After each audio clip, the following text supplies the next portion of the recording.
so you came to Athens. So after you went through your recovery then and decided that you were going to come here to Athens, because where were you living at the time? Was it still So no, actually I was here at Athens. So I guess my life is kind of filled with lots of types of recovery. Before I went to my rehab program, I lived in Athens for about 3 years. Okay. I came from Gwinnett County. Okay. Mm-hmm. And then at this point, you had gone through recovery. Mm-hmm. You had ended your marriage, Mm-hmm. and you had your children Mm-hmm. in car, and you drove here into Athens with $5. Yeah, so Tell us about that. So that journey happened a few years right before my recovery started, because I look back and I attribute recovery to how I got free from a lot of other things. So when my baby was 2 years old, I ran in the middle of the night from he's my ex-husband now, from my ex-husband. I was seeking shelter. It was my fourth domestic violence shelter. I'd never been to Athens, hadn't heard of Athens. You know, I got my GED in '89, so I didn't have any thoughts about University of Georgia. Just didn't know anything about that. But Athens Domestic Violence Shelter was the only place that could accommodate 6 children, and the fact that I had older boys by that time. I think my 2 older sons might have been 10 and 12 or somewhere. Okay. And so if they were toddlers, it would be different, but with them being older and living in a communal setting, and the intake person at Project Safe just walked me through what to do. They gave me a non-disclosed location to meet the sheriff, and I spent that evening like hiding our things in the garage and let one of my girlfriends know what my plan was, what I needed to do, because my ex-husband had attacked my oldest son, and was non-apologetic and said he'd do it again. And so all I had was $5, $5. And I stole the keys to our little raggedy van, and I didn't even have my own cell phone. Like, it was that type of coercive financial abuse. Everything went through my ex-husband, and I stole his phone and the keys to the van and the $5 bill, and just traveled, Wow.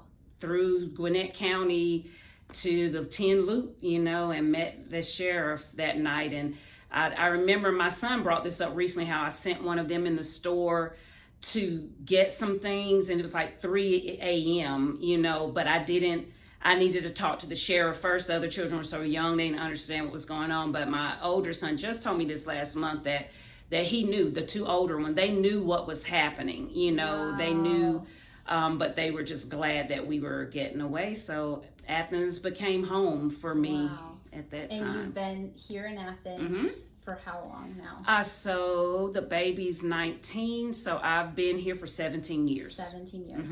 And what did that look like once you came to Athens, kind of getting up on your feet again with everyone? It looked like the kindness of this community, Project Safe.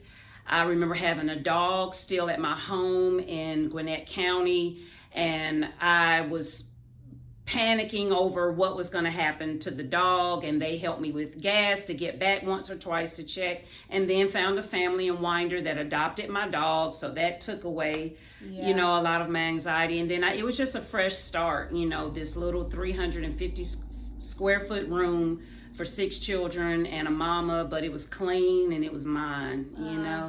And then you started working at the time? I right worked, away? I don't remember where. I think I worked at a local mortgage company here in Athens, and, got my children were in daycare within walking distance. So, it was a family affair. My oldest 2 children, 2 strollers, they had a stroller, I had a stroller, and then we're managing the toddlers that we didn't have strollers for.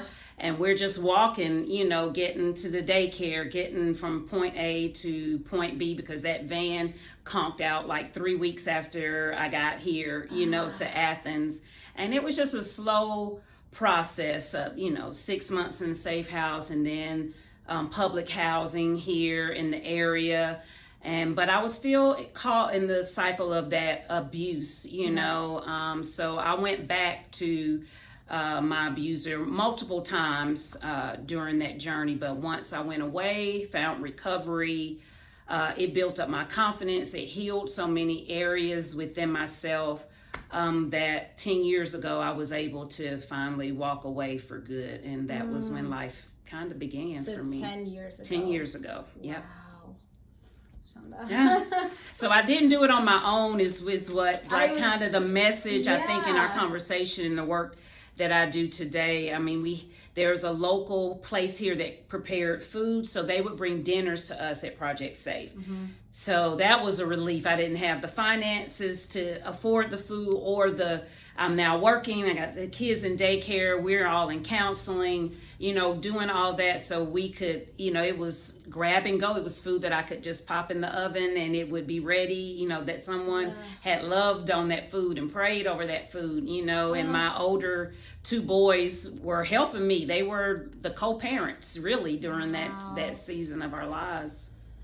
Oh, Shonda. And so then at that point, did you have any seed of divas at that point? Or were you just on the path of...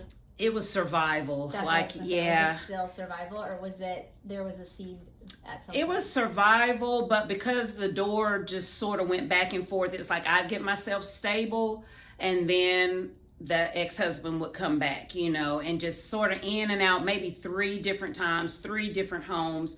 So by the 3rd home, I started dreaming about divas because I feel like I may have set our Facebook page up in 2012 or something like that.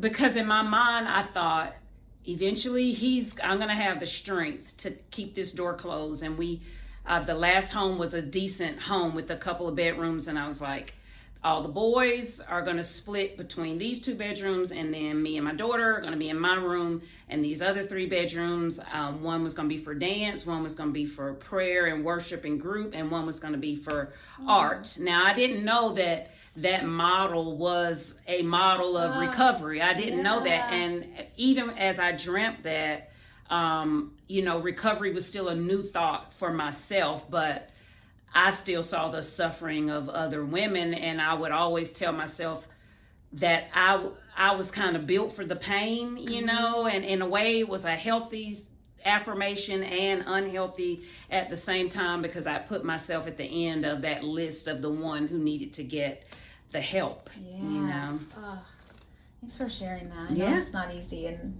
some of this I haven't heard, so I'm glad we're going through it and hearing it.